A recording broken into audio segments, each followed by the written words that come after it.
کیا کبھی آپ نے سوچا ہے کہ دنیا کی سب سے عظیم طاقت دولت نہیں، لشکر نہیں، حکومت نہیں، بلکہ وہ حکم ہے جو ہوا کو روک دے، جو جنات کو جھکا دے، جو پرندوں کی زبانیں کھول دے، اور جسے دینے والا خود رب العالمین ہو۔ کیا کبھی دل نے پوچھا کہ آخر وہ کون سا علم تھا جس نے ایک نبی کو نہ صرف زمین کے بادشاہوں پر بلکہ ہوا، جنات، چوپایوں، پرندوں، دیووں، کہنے نہ سننے والی مخلوقات تک کو مطیع بنا دیا؟ یہ ہے حضرت سلیمان علیہ السلام کی داستان۔ ایک نبی، ایک بادشاہ اور ایک ایسا فقیر جسے اللہ نے وہ معرفت عطا کی جس کے آگے دنیا کی ہر طاقت بے معنی ہو جاتی ہے۔ اگر آپ ایسی ہی روحانی معرفت بھری، مستند اور سنجیدہ داستانیں سننا چاہتے ہیں تو داستان فقر کو ضرور سبسکرائب کریں۔ آپ کا ایک کلک ہماری نئی داستانوں کے دروازے آپ پر کھول دے گا۔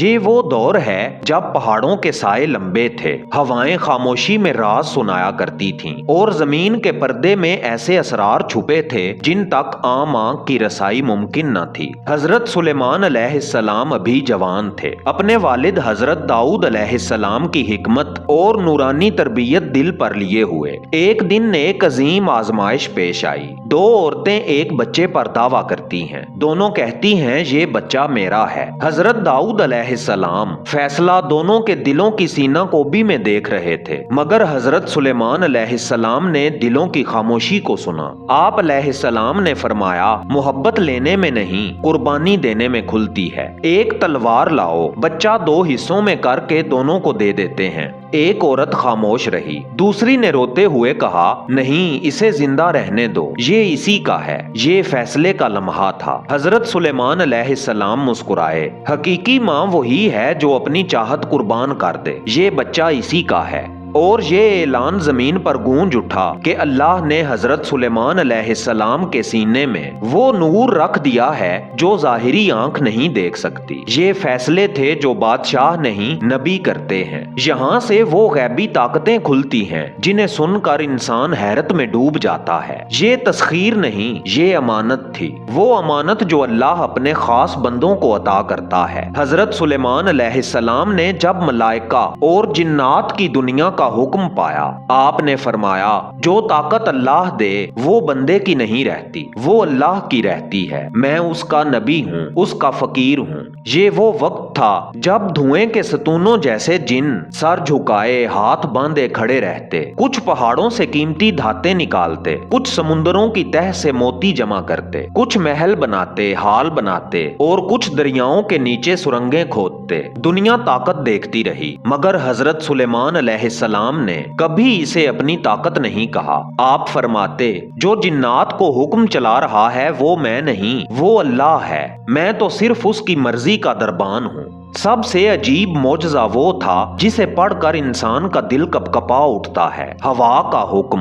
قرآن کریم کہتا ہے، ہم نے ہوا کو اس کے لیے مسخر کر دیا تھا۔ یہ وہ علم تھا جو کسی دنیاوی بادشاہ کو نصیب نہ ہوا۔ جب آپ علیہ السلام تخت پر بیٹھتے تو ہوا ایسے اٹھتی جیسے کوئی غلام اپنے آقا کے لیے دسترخوان بچھا رہا ہو۔ ہوا کبھی نرم بستر بن جاتی، کبھی تیز سواری، اور کبھی خاموش رازدار۔ ایک مرتبہ ایک شخص نے پوچھا، اے نبی خدا، یہ کیسا علم ہے جس سے ہوا آپ کا حکم مانتی ہے؟ حضرت سلیمان علیہ السلام نے فرمایا، جو خود اللہ کے حکم میں جھکا ہو، دنیا کی ہر شے اس کے حکم میں جھک جاتی ہے۔ یہ داستان اپنے عروج پر آتی ہے وہاں جہاں قرآن کریم کا ذکر ہے ہدہد اور ملکہ سبا۔ ایک روز ہدہد غائب ملا۔ یہ وہ پرندہ تھا جو پرندوں کی زبان کے علم میں سلیمان علیہ السلام کا رازدار تھا۔ آپ نے فرمایا، ہدہد کہاں غائب ہے؟ غائب ہونے کی اسے سخت سزا ملے گی۔ مگر جب ہدہد آیا تو اس نے وہ خبر لائی جس نے پوری سلطنت کو ہلا دیا۔ میں ایک قوم دیکھ کر آیا ہوں، ایک عورت ان پر بادشاہی کرتی ہے، مگر وہ اللہ کو چھوڑ کر سورج کو سجدہ کرتے ہیں۔ یہاں حضرت سلیمان علیہ السلام کا وہ مقام ظاہر ہوتا ہے جہاں نبوت اپنی چمک دکھاتی ہے، نہ جنگ، نہ غرور، نہ لشکر۔ آپ علیہ السلام نے خط لکھا کہ مجھ پر سرکشی نہ کرو، ایمان لے آؤ۔ یہ خط وہ تیر تھا جو دلوں کو چیر کر گزرتا ہے۔ ملکہ سبا بے طاقت ہونے سے نہیں، حقیقت پہچان کر جھکی۔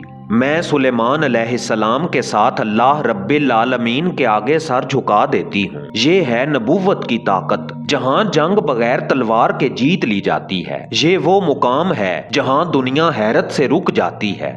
حضرت سلیمان علیہ السلام نے فرمایا، کون اس عورت کا تخت میرے پاس لائے گا؟ اس سے پہلے کہ وہ خود یہاں پہنچے، جنوں میں سے ایک عظیم قوت والا جن بولا، میں پورا تخت اٹھا لاؤں گا، لیکن کچھ وقت لگے گا۔ مگر ایک شخص جس کے پاس علم کتاب تھا کھڑا ہوا اور لمحے میں پلک جھپکنے سے بھی پہلے تخت سامنے تھا۔ یہاں راز کھلتا ہے کہ طاقت نہیں، کتاب کا علم، باطن کا نور، اللہ کا کلمہ، یہ اصل قوت ہے۔ حضرت سلیمان علیہ السلام نے سر جھکا کر فرمایا، یہ میرے رب کا فضل ہے تاکہ مجھے آزمائے کہ میں شکر گزار رہوں یا کفران نعمت کروں۔ یہاں حضرت سلیمان علیہ السلام کا مقام واضح ہوتا ہے۔ اتنی طاقت کے باوجود عاجزی، یہ سلیمان علیہ السلام ہے، صرف بادشاہ نہیں، اللہ کے فقیر بادشاہ۔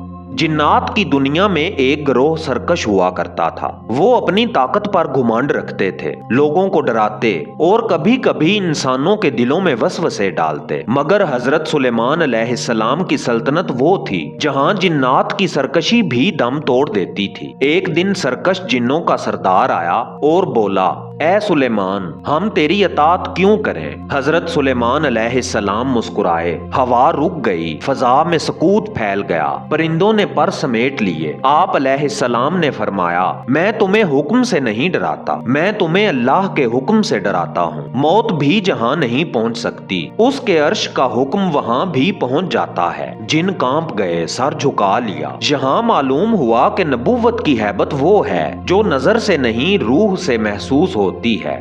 یہ وہ منظر ہے جو پوری دنیا کے لیے ایک عجیب سبق بن گیا۔ جنات ایک بڑی عمارت تعمیر کر رہے تھے، سلطنت کا عظیم حال۔ حضرت سلیمان علیہ السلام اپنے عصا پر ٹیک لگائے کھڑے تھے۔ جنات سمجھتے رہے کہ نبی ہمیں دیکھ رہے ہیں، ہمیں محنت کرنی ہوگی، نبی کی نگاہ سے بچا نہیں جا سکتا۔ مگر کہانی کا راز بہت گہرا تھا۔ حضرت سلیمان علیہ السلام اسی حالت میں دنیا سے رخصت ہو گئے، کسی کو خبر ہی نہیں ہوئی، حتیٰ کہ جنات کو بھی نہیں۔ وہ مہینوں کام کرتے رہے، تعمیر مکمل ہوئی اور پھر ایک دن عصا کو دیمک نے کھا لیا، وہ ٹوٹ گیا اور حضرت سلیمان علیہ السلام کا جسم مبارک زمین پر گرا۔ تب جنات کو معلوم ہوا کہ نبی تو کب کے رخصت ہو چکے تھے۔ یہاں ایک عظیم راز کھلا، جنات بھی غیب نہیں جانتے، غیب صرف اللہ جانتا ہے اور جنہیں وہ چاہے جتنا چاہے عطا کرے۔ حضرت سلیمان علیہ السلام کی داستان صرف طاقت کی نہیں، یہ تسلیم، شکر، عاجزی، باطنی علم اور اللہ کی امانت کی داستان ہے۔ ان کی حکمرانی کی اصل بنیاد جنات نہیں تھے، ہوا نہیں تھی، تخت نہیں تھا، سلطنت نہیں تھی، اصل بنیاد اللہ سے قرب تھا۔ اللہ نے انہیں یہ بتا دیا تھا کہ جس کے پاس میرا علم ہو وہ زمین پر نہیں دلوں پر حکومت کرتا ہے، اور دلوں کی حکومت کبھی ٹوٹتی نہیں۔ یہ سلیمان علیہ السلام کی ساری کرامتوں کا اصل راز ہے۔ محترم دوستو، اگر یہ داستان آپ کے دل کو لگی اور آپ ایسی ہی سنجیدہ معرفت بھری قرآن کریم، انبیاء اور اولیاء کرام کی داستانیں سننا چاہتے ہیں تو داستان فقر کو ضرور سبسکرائب کریں۔ یہی آپ کا ہمارے ساتھ اگلے سفر کا پہلا قدم ہے۔ ہر نئی داستان آپ کے دل کے دروازے کھولنے کا ذریعہ بنے گی۔ اجازت دیجیے، ملتے ہیں اگلی داستان میں، تب تک کے لیے اللہ نگہبان۔